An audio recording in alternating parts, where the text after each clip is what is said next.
The functioning of the human body is very complex. Our immune system protects the body against intruders, such as bacteria and viruses. The skin is an important protection device of the body against intruders. The protection by the skin can be broken, for example, by a splinter. This way, bacteria are able to intrude in our body. These bacteria are regarded as non-self substances. Our immune system will try to destroy these non-self cells. We call this an inflammatory response. We will now show you what the process of such an inflammatory response is. In our immune system, many cells play a part, among which white blood cells. An important white blood cell is the macrophage.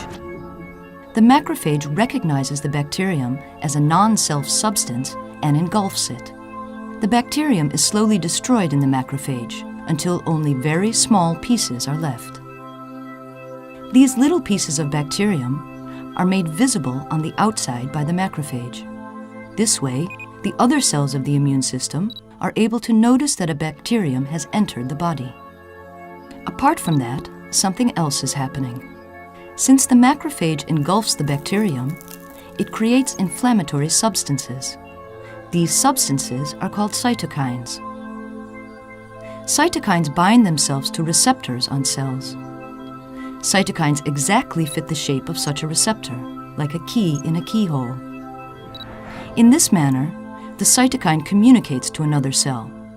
For example, a cytokine is able to warn a macrophage from the position of another macrophage that bacteria are near that have to be destroyed. This is an important step in the inflammatory response. At the point of the inflammation, the amount of macrophages then increases in order to destroy the bacteria. The macrophages are, however, not able to destroy all bacteria. The macrophages, therefore, go to the lymph nodes in our body in order to warn other cells of the immune system that an inflammatory response is taking place. These lymph nodes are important with regard to the defense of the body. Lymph nodes are information centers where cells of the immune system meet in order to exchange information. The macrophages that have engulfed bacteria at the point of the inflammation come into contact with T cells in the lymph nodes. B cells are also present there. Both are white blood cells that play an important part in the inflammatory process. T cells recognize the bacterium pieces on the outside of the macrophage. The T cells bind themselves to those pieces of bacterium on the macrophage, and they become active. The B cells also become active. After this activation, the T cells and B cells divide until a large quantity of these cells has come into being. The T cells and B cells go to the spot of the inflammation.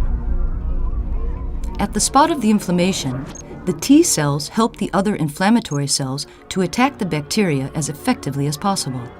This way, they help the macrophages to make more cytokines, which are the inflammatory substances. And they attack bacteria in order to destroy them. As soon as all bacteria have been destroyed, the inflammatory response ceases.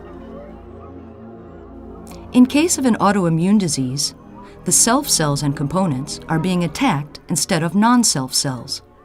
The exact cause of this is unknown. In this situation, the macrophages also make cytokines. The inflammatory response that accordingly follows against the self cells is about equal to the response against the non-self cells, such as bacteria. So, in case of an autoimmune disease, the self cells are being attacked and damaged. There are many self cells that are being created over and over again. Because of this, the inflammation does not stop, but it continues. This is what we call a chronic inflammatory response.